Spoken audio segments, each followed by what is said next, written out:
कहते हैं जब हृदय में भक्ति उमड़ती है तो आंखें स्वयं ही नम हो जाती हैं। ऐसा ही एक क्षण आया था नारद जी के जीवन में, जब उन्हें अपने पूर्व जन्म के सदगुरुदेव का स्मरण हुआ। उनके नेत्रों से आंसू झरने लगे, हृदय गद उठा, वाणी रुक गई। कुछ क्षण तक वे बोल भी न सके, मानो प्रेम और कृतज्ञता ने शब्दों को मौन कर दिया हो। फिर धीरे से उन्होंने कहा, मैं अपने सदगुरुदेव का उपकार कभी नहीं भूल सकता। उन्होंने ही मुझे प्रभु के रंग में रंग दिया, जीवन की दिशा बदली, मन के विकारों का अंत किया। मैं तो केवल एक साधारण दासी का पुत्र था, पर उन्होंने मुझ पर कृपा की वर्षा कर दी। वो शब्द आज भी जैसे समय के साथ आकाश में गूंजते हैं, गुरु वही जो अंधकार में भी दीपक बनकर खड़ा हो। तभी महर्षि व्यास जी ने विनम्र भाव से पूछा, भगवान कृपा कर बताइए, आपको भक्ति का ये पवित्र रंग कैसे मिला? आपके पाप कैसे नष्ट हो गए? क्योंकि मृत्यु के बाद तो मनुष्य सब सब कुछ भूल जाता है। फिर आपको अपने पूर्व जन्म की स्मृति कैसे बनी रही, और आपके वे सदगुरुदेव अब कहाँ हैं? व्यास जी का यह प्रश्न मानो संपूर्ण मानवता का प्रश्न था कि आखिर स्मरण भक्ति और कृपा का यह रहस्य क्या है। नारद जी ने व्यास जी से कहा, महाराज, मेरे पूर्व जन्म की कथा अत्यंत साधारण थी, पर उसी साधारण जीवन में छिपा था भक्ति का बीज। मैं उस जन्म में एक दासी पुत्र था, बहुत छोटा था जब मेरे पिता का देहांत हो गया। मुझे उनका चेहरा भी याद नहीं, पर मेरी माँ, हाँ, उनकी छवि आज भी मेरे हृदय में है। वो विधवा थी, पर साहस से भरी। पिता के जाने के बाद उन्होंने एक ब्राह्मण के घर में दासी का काम करना शुरू किया। वो कपड़े धोती, बर्तन मांजती, घर साफ करती, और मैं उनके पीछे पीछे घूमता रहता था। मैं भी उनके काम में छोटी छोटी सहायता करता, कभी पानी ला कर देता, कभी बर्तन पकड़ाता। मेरी सेवा से माँ प्रसन्न होती और मेरे सिर पर हाथ फेरते हुए कहती, बेटा तू बड़ा होकर मुझे सुख देगा। उनकी आंखों में आस्था थी। एक माँ का सपना था कि बेटा बड़ा होगा, नौकरी करेगा, विवाह करेगा, घर में बहू आएगी और उसका जीवन सुखी हो जाए। लेकिन उस समय मैं अभी बालक ही था, संसार की मोह माया में उलझा हुआ। 10 वर्ष की उम्र में भी मैं भीलों के बच्चों के साथ ही खेलता था, बिना ये जाने कि जीवन का असली उद्देश्य क्या है। नारद जी कहते हैं, मैं तब संसार के सुखों में फंसा हुआ था, परंतु ईश्वर ने मेरे भीतर वे पात्रता बना दी थी जो एक दिन भक्ति का पात्र बनेगा। नारद जी आगे कहते हैं, उसी समय कुछ भजनानंदी साधु संत हमारे गांव में पधारे। वे साधक नहीं, स्वयं भक्ति के सागर थे, जिनकी आंखों में करुणा और हृदय में हरि नाम बसता था। गांव के लोगों ने बड़े प्रेम से उनसे विनती की, महात्मनों, कुछ दिन हमारे गांव में ठहर जाइए, हमें भी आपकी संगति का लाभ दीजिए। संतों ने गांव वासियों की प्रार्थना स्वीकार की और 4 मास तक वहीं ठहरने का निश्चय किया। पूरा गांव उनकी सेवा में लग गया। भोजन, आवास और सत्संग की व्यवस्था की गई।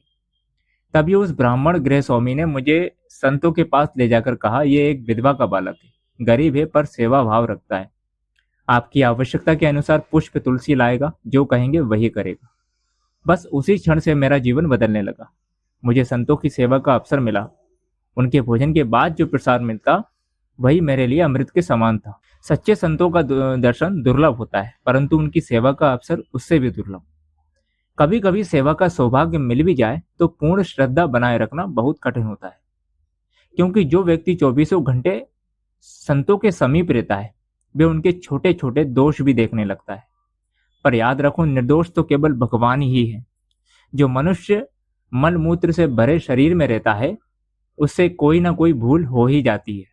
इसलिए संतों में एकाध दोष हो सकता है, पर उनके भीतर अनगणित गुण भी होते हैं। नारद जी कहते हैं, जो मनुष्य केवल दोष देखता है, वे भक्ति से दूर हो जाता है, क्योंकि भक्ति वहीं ठहरती है जहां मन शुद्ध होता है। भगवान स्वयं चाहते हैं कि संतों के हाथों से ही अपने कार्य कराएं। अगर संत पूर्ण निर्दोष हो जाएं, तो वे ईश्वर से भिन्न नहीं रह पाएंगे, क्योंकि पूर्णता केवल परमात्मा में ही है। इसलिए जो व्यक्ति दिन रात संतों के संग रहता है, उसकी परीक्षा होती है, क्या वे दोष देखकर भी श्रद्धा बनाए रख सकता है। नारद जी कहते हैं, बचपन से ही मेरे भीतर 2 छोटे छोटे लेकिन अनमोल गुण थे। पहला, मैं हर रोज सुबह 3 या 3:30 बजे स्वयं ही जग जाता था। मेरे गुरुदेव 4 बजे उठते थे, और जैसे ही वे उठते, मैं तुरंत उनके चरणों में साष्टांग प्रणाम करता। गुरुदेव के चेहरे पर वे दृश्य देखकर अपार आनंद झलकता था। जो लोग प्रभात बेला में जागते हैं, वे संतों को प्रिय लगते हैं, क्योंकि उस समय मन सबसे शुद्ध और शांत होता है। दूसरा गुण यह था कि मैं बहुत कम बोलता था। संतों को अधिक बोलना नहीं भाता, क्योंकि जो मन भीतर भक्ति में डूबा हो, उसके शब्दों की आवश्यकता नहीं होती। मैं सदा विनम्र भाव से अपने गुरुदेव के सम्मुख हाथ जोड़कर खड़ा रहता था। दारिद्र्य ने मुझे एक और वरदान दिया। उसने मेरे भीतर से अहंकार मिटा दिया। मेरे पास कुछ नहीं था, ना धन ना विद्या, तो अभिमान भी कहां से आता। जहाँ शक्ति आती है वहाँ अभिमान भी आ जाता है, पर जहाँ दरिद्रता होती है वहाँ विनम्रता और भगवान पर निर्भरता जन्म लेती है। नारद जी आगे कहते हैं, महाराज एक बार मैं अपने गुरुदेव की कथा में गया। कथा इतनी मधुर थी कि मैं उसमें डूब गया। मेरे गुरुदेव उपनिषद के गूढ़ ज्ञान को भी बड़ी सरलता से कहते और सायंकाल में श्री कृष्ण कथा का रस बरसाते। उनके इष्टदेव श्री बाल कृष्ण लाल थे। जब वे श्री कृष्ण की बाल लीला का स्मरण करते तो उनकी आंखें भर आती, गला रुद्ध हो जाता। उनकी कथा में इतना प्रेम था कि वे हर श्रोता के हृदय में भक्ति का दीप जला देती थी। उनकी वाणी से निकली हर बात जिनसे स्वयं श्री कृष्ण का स्पर्श कराती थी। ऐसे थे मेरे गुरुदेव, जिनकी संगति से मेरे जीवन में प्रेम और भक्ति का अंकुर फूटा। कथा चल रही थी मधुमंगल, मनसुखा, ये सब दीन ग्वाल बाल थे, ना पढ़े लिखे, ना घर में कोई संपत्ति, पर लाला श्री कृष्ण इनसे बहुत प्रेम करते थे। उनका स्नेह किसी ऊंच नीच या धन दौलत पर नहीं, बल्कि हृदय की निर्मलता पर आधारित था। लाला मुस्कुरा कर कहता, मैं भी तुम सबकी तरह एक ग्वाला हूं, ना मैं देव हूं ना ईश्वर, यहाँ कोई बड़ा या छोटा नहीं है। ऐसे विनम्र और प्रेममय शब्दों से वे सबका मन जीत लेते। एक दिन लाला ने देखा मनसुखा बहुत दुबला पतला है, उसके शरीर की हड्डियां तक दिखती हैं। लाला ने प्रेम से उसके कंधे पर हाथ रखा और कहा, तुम मेरे मित्र हो ना? मनसुखा ने सिर झुकाकर कहा, हाँ लाला। तो लाला ने मुस्कुराते हुए कहा, तब मेरे जैसे मित्र को इतना दुबला नहीं होना चाहिए, तुम्हें भी मेरे जैसे मोटे ताजे बनना होगा। ये वचन केवल हंसी नहीं थे, बल्कि भगवान का वे गूढ़ प्रेम था जो चाहता था सब जीव मेरे समान आनंदमय हो जाएं। यह सुनकर मनसुखा की आंखों में आंसू आ गए। वे बोला, लाला तुम तो राजा के पुत्र हो, तुम्हारी माँ तुम्हें रोज माखन मलाई खिलाती है, इसलिए तुम इतने मोटे हो गए हो। मैं गरीब हूँ, मेरी माँ तो मुझे छाछ देती है, कभी माखन नहीं खाया, कौन खिलाएगा माखन मुझे?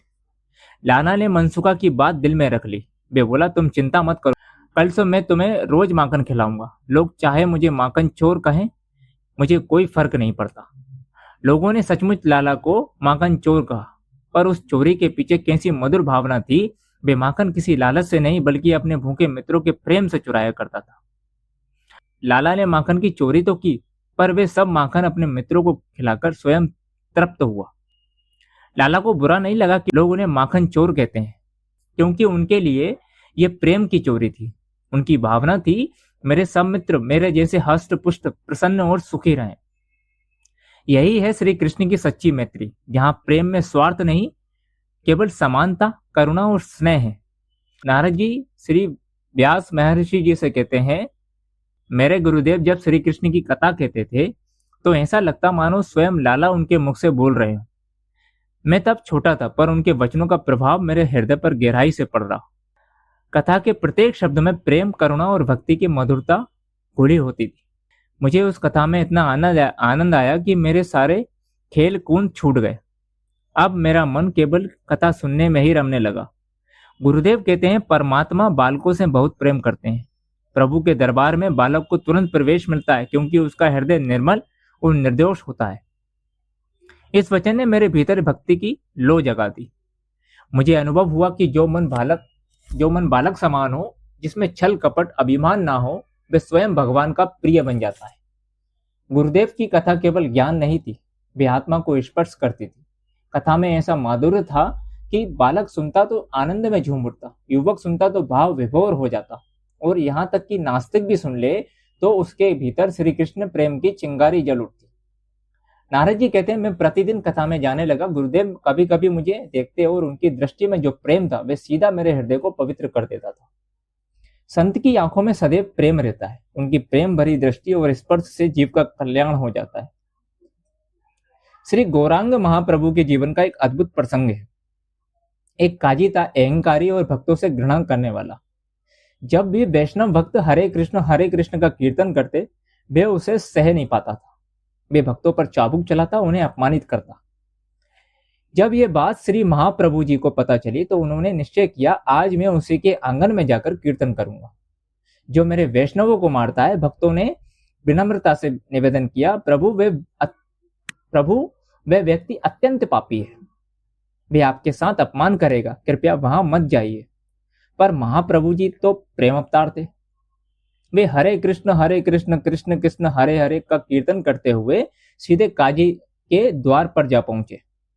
काजी क्रोध में भरकर उन्हें मारने के लिए दौड़ा, पर जैसे ही वे निकट गया, महाप्रभु जी ने उसे प्रेम से लगा लिया और उसी क्षण वे चमत्कार हो गया जिसे केवल संत का प्रेम ही कर सकता है। महाप्रभु जी के उस एक स्पर्श ने काजी के हृदय का सारा कठोरपन पिघला दिया।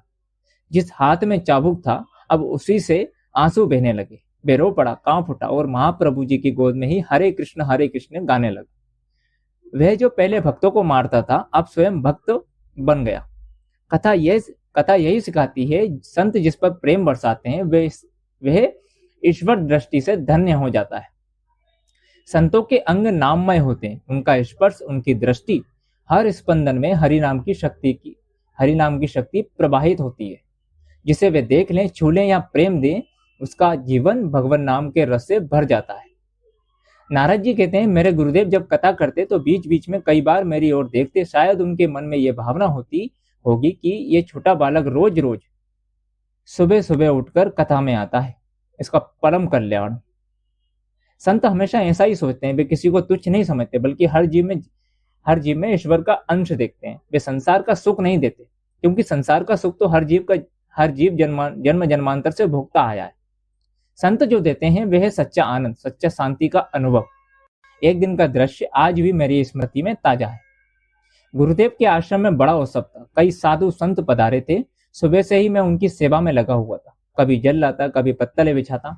जब दोपहर को संतों का भोजन समाप्त हुआ तो मैं पत्तले उठाने पहुंचा। वही मेरे गुरुदेव विराजमान थे। संत का प्रेम सदा निर्मल और निष्काम होता है। संसार का प्रेम तो स्वार्थ से भरा हो रहता है, पर जिसने प्रभु को पा लिया उसके प्रेम में कोई अपेक्षा नहीं होती। गुरुदेव ने मेरी ओर प्रेम से देखा और पूछा, बेटा तुमने भोजन किया? सच कहूं तो मुझे बहुत भूख लगी थी। सुबह से सेवा में लगा रहा था, पर किसी ने खाने को नहीं दिया। गुरुदेव का स्नेह देखकर मेरा हृदय पिघल गया, आंखों से आंसू बह निकले। मैं हाथ जोड़कर बोला, गुरुदेव पहले सबकी सेवा पूरी कर लूं, फिर प्रसादी लूंगा।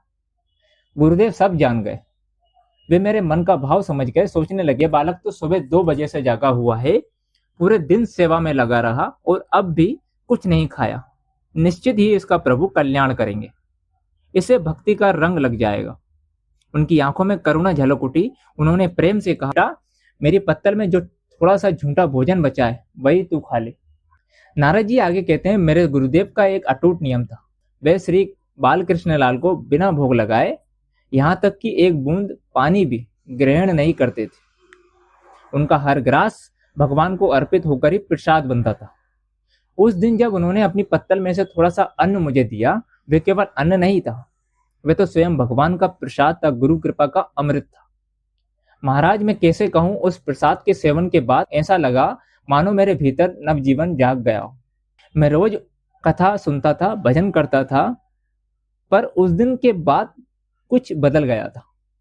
जब मैंने कीर्तन किया तो ऐसा लगा मानो शरीर, मन और आत्मा सब एक हो गए हों। मैं नाचने लगा। वे नाच बुद्धि या दिखावे का नहीं था, वे तो आनंद का विस्फोट था। भजन कीर्तन में जब मन तन्मय हो जाता है तब देह का भान ही नहीं रहता। कभी कभी ऐसा भी होता है कि स्वयं शरीर नाचने लगता है और साधक को तो पता भी नहीं चलता कि वे क्या कर रहा है। वे अवस्था परमात्मा के साक्षात स्पर्श जैसी होती है। 4 महीने तक मैं गुरु जी की सेवा करता रहा, रोज कथा सुनता रहा, कीर्तन करता रहा। धीरे धीरे मेरे भीतर श्री कृष्ण प्रेम जागने लगा, और जब प्रेम जागता है तो सारे पाप, सारे अंधकार मिट जाते हैं, क्योंकि प्रेम ही वही शक्ति है जो जीव को संसार के मोह से मुक्त कर देती है। जीव तो हर हाल में प्रेम करता है, परंतु अक्सर उसका प्रेम जगत की ओर बह जाता है, परमात्मा की ओर नहीं। मेरे गुरुदेव की कृपा से वे दिशा बदल गई। अब प्रेम का प्रवाह श्री कृष्ण की ओर मुड़ गया। भजन कीर्तन में अब केवल संगीत नहीं था, अब उसमें परमानंद था, भक्ति का अमृत था। 4 महीने बीत गए। सेवा, कथा, कीर्तन, इन सब में मेरा जीवन पवित्र हो गया। पर एक दिन ज्ञात हुआ कि मेरे गुरुदेव अब यहां से प्रस्थान करने वाले। उस क्षण मेरा हृदय जैसे टूट गया। दुर्जन का संग जितना दुख देता है, संत का वियोग उससे भी अधिक पीड़ा देता है। जिनकी कृपा से आत्मा में प्रेम का दीप जला था, उनसे बिछड़ने का विचार भी असह्य था। मैं कांपते कदमों से उनके समीप गया, साष्टांग प्रणाम किया और हाथ जोड़कर प्रार्थना की, गुरुदेव आपने मुझे जीवन का सत्य बताया है। आपने मुझे यह अनुभव कराया है कि सच्चा सुख क्या है। अब कृपया मुझे त्यागिए मत, मुझे अपने साथ ले चलिए। मैं सदा आपकी सेवा में रहना चाहता हूँ। गुरुदेव मेरी ओर बड़े बड़े करुण भाव से देख रहे थे। वे केवल एक महापुरुष नहीं, विधाता के लेख को पढ़ लेने वाले ज्ञानी भी थे। मुझे देखकर वे मंद मुस्कुराए और बोले, बेटा तुझे अपने साथ ले जाना हमें कठिन नहीं लगता, पर तेरा एक ऋण बाकी है, तेरी माता का ऋण। तेरी माता ने तुझे जन्म दिया, तेरे लिए दुख सहित सेवा की, त्याग किया। वे तेरे बिना जीवित नहीं रह पाएगी। वह तुझसे ऋणानुबंध से बंधी हुई है। तेरा पहला धर्म है माता की सेवा। माता की सेवा ही सच्ची भगवत भक्ति है। जो अपने माता पिता की सेवा करता है वे भगवान की पूजा ही करता है। उनके शब्द मेरे हृदय में अंकित हो गए। गुरुदेव का हर वचन अमृत के समान था। मैं चुपचाप उनके चरणों में गिर पड़ा। आंखों से आंसू बहते रहे, पर भीतर शांति भी थी, क्योंकि अब मैं जान गया था कि सेवा ही भक्ति है और भक्ति ही मुक्ति का मार्ग है।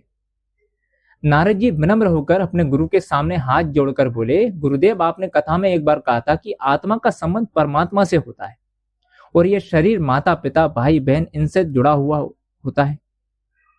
शरीर का धर्म सीमित है, लेकिन आत्मा का धर्म परमात्मा के प्रति प्रेम है। जब देह धर्म और आत्म धर्म के बीच टकराव होता है, तब महापुरुष देह धर्म को पीछे छोड़कर आत्म धर्म को सर्वोच्च मानते हैं, क्योंकि आत्मा का सच्चा कर्तव्य है ईश्वर से प्रेम करना। आपने कथा में यही भी बताया था कि भरत जी ने अपनी माता केकई की आज्ञा का पालन नहीं किया, क्योंकि उनकी आज्ञा धर्म के विपरीत थी। भरत जी ने कहा था, माँ जब तुमने वे वरदान मांगा उस समय तुम्हारी जिह्वा क्यों नहीं जल गई? तुम्हारे इस अन्याय के कारण मैं तुम्हें दंड देना चाहता हूं, पर मेरे प्रभु श्री राम तुम्हें मां कहते हैं, इसलिए मैं भी तुम्हें मां कहकर क्षमा करता हूं। इसी प्रकार प्रहलाद जी ने भी अपने पिता हिरण्यकश्यपु की आज्ञा नहीं मानी, क्योंकि वे भगवान की भक्ति से रोकता था। इसलिए सच्चा संबंध तो जीव और ईश्वर के बीच होता है, बाकी सारे संबंध तो अस्थायी हैं और माया जाल हैं। गुरुदेव भक्ति में जो साथ दे वही सच्चा गुरु है, जो प्रेम पूर्वक समझाकर जीव को पाप से रोक दे, जो उसे प्रभु की ओर मोड़ दे, वही सच्चा मित्र और सच्चा मार्गदर्शक है। और जो संसार के सुखों में उलझाकर रखे वह तो बैरी है। मैंने आपकी कथा का प्रत्येक शब्द मन में बसाया है, लेकिन मेरी माता भक्ति में बाधा डालती है। जब मैं कथा सुनता हूँ, जब करता हूँ, तो वे कहती है, अभी से ये सब क्यों? विद्या पढ़ो, परीक्षा पास करो, नौकरी लगाओ, विवाह करो और फिर संतान सुख पाओ, यही जीवन का आनंद है। गुरुदेव यही तो अज्ञान है। जीव को लगता है कि संसार का सुख ही सच्चा सुख है, पर वास्तव में जो सुख आत्मा को शांति दे वही सच्चा आनंद है। मेरी माता यह नहीं समझती। आपने ही मुझे सिखाया है कि सच्चा सुख तो भक्ति में है, ना कि इस अस्थायी संसार में। वे चाहती है कि मेरा विवाह हो, मैं गृहस्थ बनूं, परंतु मुझे यह जीवन पसंद नहीं है। आपने तो कथा में कहा था, जो भक्ति में बाधा डाले उससे दूर रहना चाहिए। जैसे मीराबाई ने सहा था, वे उन्हें राजमहल में बहुत कष्ट दिए गए, पर उन्होंने प्रभु को नहीं छोड़ा। जब वे अत्यंत व्याकुल हुई तो उन्होंने तुलसीदास जी महाराज को पत्र लिखा, जिसमें उन्होंने कहा, मैं बचपन से ही गिरधर गोपाल के प्रति अनुरक्त हूँ। मेरा विवाह तो हुआ, पर मन तो मेरे प्रभु में ही रमा है। राजमहल का सुख मुझे नहीं भाता। मैं मर्यादा रखती हूँ, किंतु लोग फिर भी मुझे सताते हैं, मैं क्या करूं? तब तुलसीदास जी ने उत्तर दिया, बेटी सोने की परख कसौटी पर ही होती है, पीतल की कसौटी पर नहीं। समझो कन्हैया तुम्हें परख रहा है, धैर्य रखो। जिन्हें श्री राम श्री कृष्ण प्रिय नहीं, उन्हें दूर से ही नमस्कार करो। वैष्णव वैर नहीं रखते, बस उपेक्षा करते हैं।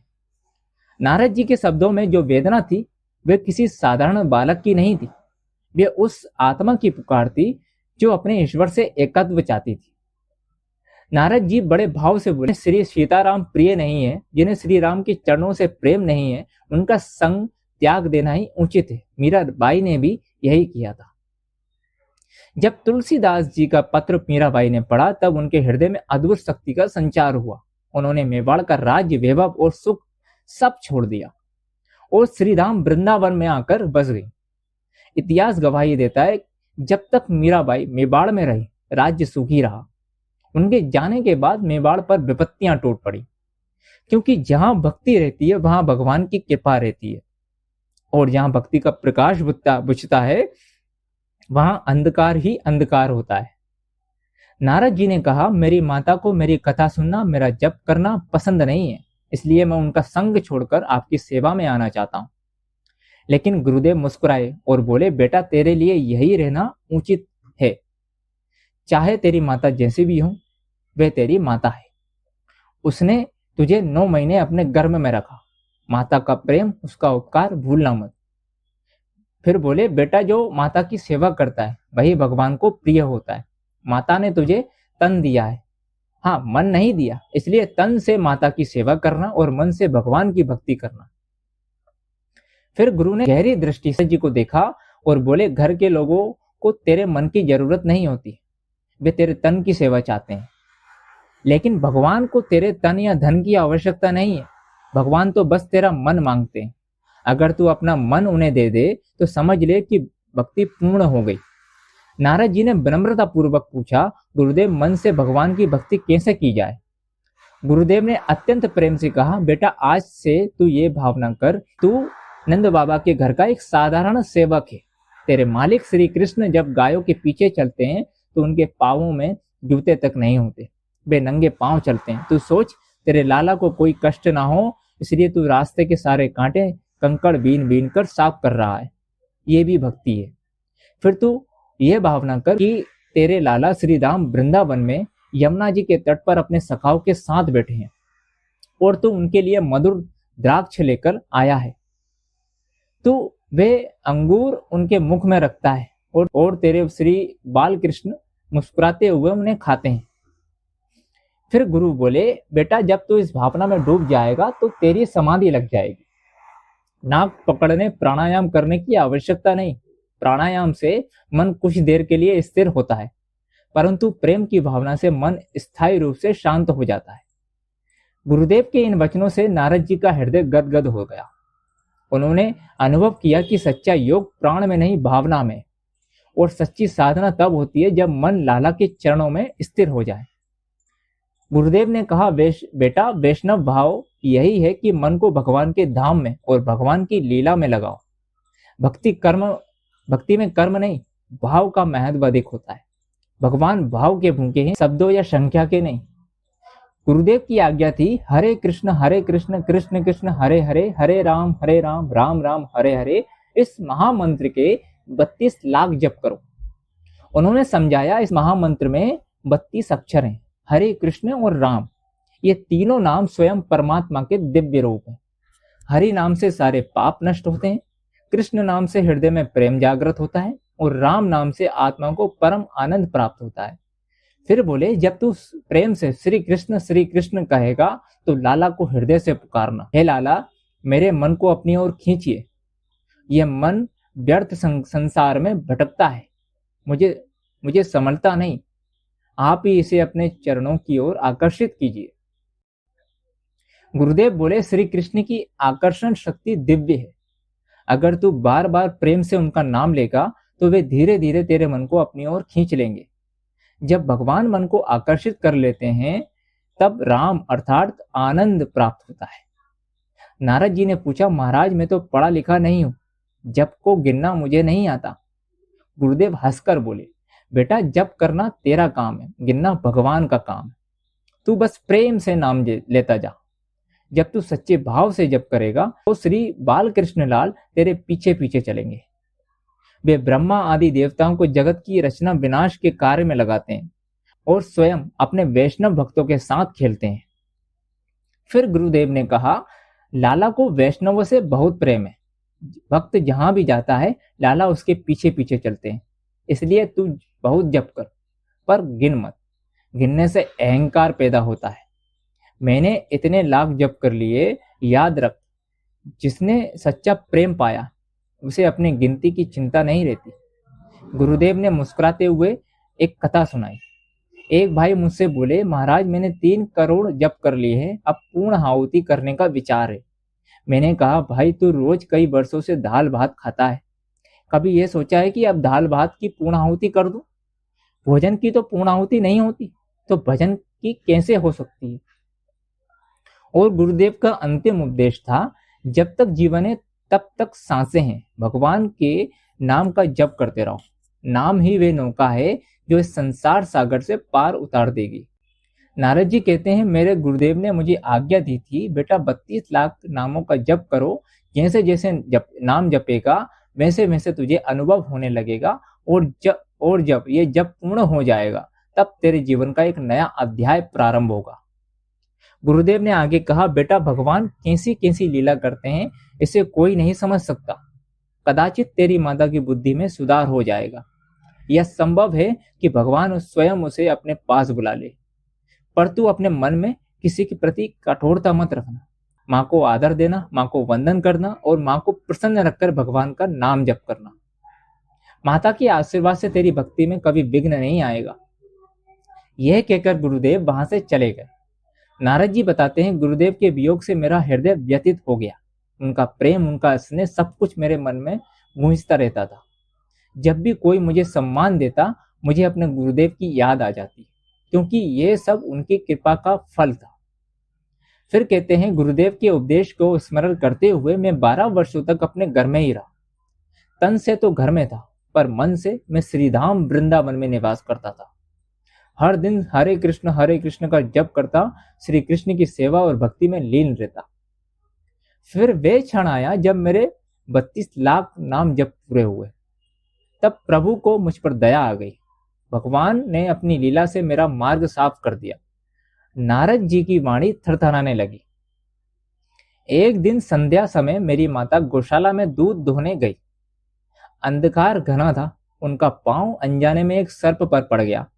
सर्प ने डस लिया और मेरी माता का देहांत हो गया। फिर वे शांत स्वर में बोले, माता के निधन से मुझे दुख अवश्य हुआ, पर भीतर एक गहरी शांति भी मिली। मैंने मन ही मन कहा, प्रभु जो आपने किया वही उचित है। मैंने उस घटना को शोक नहीं बल्कि परमात्मा का अनुग्रह माना। नारद जी कहते हैं, माता के निधन के बाद घर में जो कुछ भी था मैंने सब कुछ उनके अंतिम संस्कार में अर्पित कर दिया। अब मेरे पास बस एक वस्त्र रह गया था। उसी के साथ मैंने घर छोड़ दिया और मन ही मन कहा, अब मेरा एक ही सहारा है, मेरे प्रभु। उन्होंने आगे बताया, अपने गुरुदेव की कथा में मैंने सुना था कि भगवान तो नास्तिक का भी पोषण करते हैं। फिर मैं जो उनका भक्त हूं, क्या मुझे वे नहीं संभालेंगे? पशु पक्षी भी खाने की चिंता नहीं करते, वे संग्रह नहीं करते। उनका विश्वास परमात्मा में होता है। जिस प्रभु ने आज भोजन दिया है वे कल भी देंगे। नारद जी भाव विभोर होकर कहते हैं, सिर्फ मानव ही है जो हर समय भोजन और भविष्य की चिंता करता है, पर मुझे अपने प्रभु पर अटूट विश्वास था। फिर उन्होंने बताया, मैं जहां भी चलता प्रभु का नाम जपता। रास्ते में चलते हुए, लोगों से बात करते हुए भी भीतर से जप की अखंड धारा कभी नहीं टूटती थी। यहां तक कि स्वप्न में भी मेरे मन में भगवान के नाम की गूंज चलती रहती थी। जिसने जीवन में एक निरंतर जप कर लिया, वे एक दिन परमात्मा के स्वरूप को प्राप्त करता है, क्योंकि तन्मयता तभी आती है जब जप निरंतर और निष्काम हो। नारद जी मुस्कुराए और बोले, 12 वर्षों तक मैंने अनेक तीर्थों की यात्रा की, कभी कुछ मांगा नहीं। प्रभु की कृपा से मैं एक भी दिन भूखा नहीं रहा। जब भी भूख लगती, कोई ना कोई व्यक्ति प्रभु की प्रेरणा से आता और मुझे बिना मांगे भोजन दे जाता। यह देखकर मेरा विश्वास और दृढ़ हो गया कि जो वास्तव में प्रभु पर निर्भर रहता है उसे संसार कभी खाली हाथ नहीं छोड़ता। एक बार नारद जी तीर्थों का भ्रमण करते हुए गंगा तट पर पहुंचे। गंगा जी को प्रणाम किया, स्नान किया और फिर एक वृक्ष के नीचे बैठकर हरे कृष्ण का जप आरंभ किया। उनका मन अब पूर्ण रूप से पवित्र और निर्मल हो चुका था। जब मन मेला होता है तब परमात्मा के दर्शन की इच्छा नहीं जागती, पर जब मन शुद्ध हो जाए तो प्रभु दर्शन की आकांक्षा अपने आप जाग उठती है। नारद जी कहते हैं, मेरा मन निर्मल हो गया था। भावना से मैं कई बार श्री कृष्ण का स्वरूप अनुभव कर चुका था, पर आज मेरे भीतर यह प्रबल इच्छा हुई कि प्रभु मुझे प्रत्यक्ष रूप से दर्शन दें। उसी क्षण में उनके सामने एक नीलवर्णी तेजोमय प्रकाश प्रकट हुआ। वह प्रकाश इतना सुंदर, इतना शीतल था कि नारद जी का हृदय आनंद से भर उठा। उनकी आंखें बंद हो गईं और भीतर से मंत्र की ध्वनि गूंजने लगी, हरे कृष्ण कृष्ण कृष्ण हरे हरे। धीरे धीरे उस प्रकाश में से एक बाल स्वरूप दिव्य छवि प्रकट हुई। वे थे स्वयं श्री बाल कृष्ण लाल। उनका रूप इतना मोहक था कि सरस्वती भी शब्दों में उसका वर्णन न कर सके। यशोदा माता ने उन्हें पीतांबर पहनाया था। कमर में छोटी सी करधनी झनक रही थी, नाक में मोती, कानों में कुंडल, मस्तक पर तिलक और सिर पर मोर मुकुट। हाथ में बांसुरी थी, अधर में मधुर मुस्कान और आंखों में ऐसा प्रेम था कि नारद जी की आत्मा पिघल गई। वे कहते हैं, मेरे लाला मुझे प्रेम से देख रहे थे। उनकी मुस्कान देखकर मैं भाव विभल हो गया। मन में यह संकल्प हुआ कि मैं दौड़कर जाऊं और उनके चरणों में गिर जाऊं, क्योंकि वे मेरे स्वामी हैं, मैं उनका एक तुच्छ दास हूं। नारद जी ने जैसे ही चरणों की ओर दौड़ने का प्रयास किया, उसी क्षण भगवान अंतर ध्यान हो गए कि आंखों से आंसू बह निकले। और वे आंसू दुख के नहीं, दर्शन के आनंद और प्रेम वियोग के आंसू थे। उस क्षण नारद जी को अनुभव हुआ कि प्रभु कभी दूर नहीं होते। बस जब मन पूर्णतः निर्मल हो जाता है तो वे स्वयं प्रकट होकर दर्शन दे देते हैं। जिस स्थान पर मुझे प्रभु के दर्शन हुए, मैंने उस भूमि को प्रभु का धाम मान लिया। वे गंगा जी का पवित्र तट था। मन में निश्चय किया, अब मुझे इस स्थान को कभी छोड़ना नहीं है। बस वहीं रह गया, उसी तट पर, उसी भक्ति भाव में। महाराज, मैं क्या कहूं, अपनी मृत्यु के लगभग 6 महीने पहले मुझे यह गहरा अनुभव हुआ कि शरीर और आत्मा दोनों अलग है। ये शरीर जड़ है और आत्मा चेतन है। इन दोनों की जो गांठ है वही दुख का कारण है। वेदांत कहता है कि यह गांठ झूठी है, लेकिन झूठी होकर भी सबको रुलाती है, स्वप्न की तरह दर्द देती है। जब तक हृदय में परमात्मा के प्रति अतिशय प्रेम नहीं जागता, तब तक माया की ये गांठ नहीं खुलती। यज्ञ, दान, मंदिर निर्माण, यात्राएं, ये सब पुण्य तो बढ़ाते हैं, पर हृदय की ज्वाला शांत नहीं करते। केवल सच्ची भक्ति और प्रेम से ही ये जड़ चेतन की गांठ खुल सकती है। जब मन परमात्मा में तन्मय होता है, तभी आत्मा अपने वास्तविक स्वरूप को पहचानती है। मैंने जो भक्ति की थी, उसका यही फल मुझे मिला कि मृत्यु के पहले ही मैंने अनुभव कर लिया था, मैं ये शरीर नहीं हूं, मैं तो परम चेतन का अंश हूं। यही साक्षात्कार, यही ज्ञान मेरे जीवन का सबसे बड़ा धन बन गया और यही थी मेरी अंतिम साधना की पूर्णता। मृत्यु के समय मुझे तनिक भी दुख नहीं हुआ, जरा भी पीड़ा नहीं। मेरे श्री कृष्ण का ध्यान मन में चल रहा था और उसी मधुर स्मरण से मैंने शरीर त्याग दिया। जैसे माखन में से बाल निकालने में कोई कठिनाई नहीं होती, परंतु सूखे उपले से बाल निकालना कितना कठिन है, वैसे ही जिसका मन संसार के विषयों में डूबा है, उसे शरीर छोड़ने में अत्यंत पीड़ा होती है। पर संतों को नहीं, वे तो प्रेममय ध्यान में ही देह त्याग देते हैं। जैसे दीपक की लौ शांत होकर प्रभा बन जाए, शरीर छोड़ते ही मैं ब्रह्मलोक पहुंचा। वहां ब्रह्मा जी के समीप मुझे नारद के रूप में नया जन्म मिला। पूर्व जन्म में निरंतर भजन किया था, उसी का फल इस जन्म में मिला। मेरा मन स्थिर हो गया। अब संसार की ओर तनिक भी आकर्षण नहीं रहा। मेरा हृदय केवल परमात्मा में रमा रहने लगा। एक बार मैं घूमते घूमते श्रीधाम बैकुंठ पहुंचा, जहां सुवर्ण सिंहासन पर लक्ष्मी जी के साथ भगवान श्री नारायण विराजमान थे, जहां गायों के सिंग भी सुवर्ण के हैं, जहां रजोगुण का प्रवेश नहीं, केवल शुद्ध सत्व गुण का वास है। वहां केवल आनंद ही आनंद है।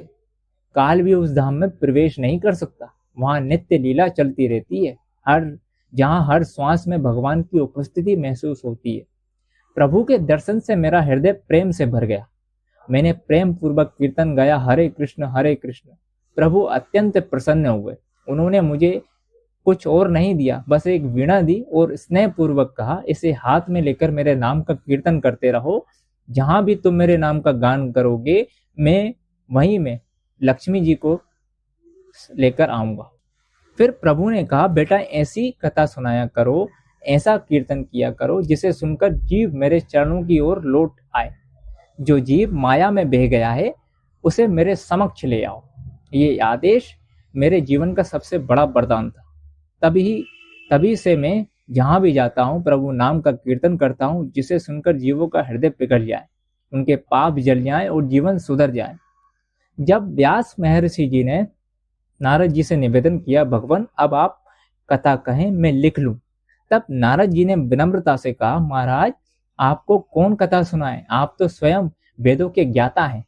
अब आप समाधि में बैठिए और जो दिव्य दृश्य आपको दिखाई दे वही कहिए। ऐसा कहकर नारद जी नारायण नारायण का मधुर कीर्तन करते हुए ब्रह्मलोक को प्रस्थान कर गए। व्यास जी ने श्रद्धा पूर्वक गंगा जल का आचमन किया, प्रणाम किया और समाधि में लीन हो गए। समाधि में उन्होंने दिव्य प्रकाश देखा। वह कोई सामान्य प्रकाश नहीं था, बल्कि उसमें श्रीधाम वृंदावन के अद्भुत दर्शन हो रहे थे। नंद बाबा का भव्य राजमहल दिखाई दिया। यशोदा माता की गोद में श्री बालकृष्ण हंसते हुए खेल रहे थे। कभी लाला अपनी उंगली पर श्री गिरिराज गोवर्धन धारण करते हैं, तो कभी ग्वाल वालों के संग रास लीला में आनंदित होते हैं। व्यास जी समाधि में जो जो देखते गए वही वाणी में प्रकट होता गया। वह कोई कल्पना नहीं थी, वह तो स्वयं श्री कृष्ण की जीवंत लीला का अनुभव था, जिसे बाद में उन्होंने अपने शब्दों में अमर कर दिया।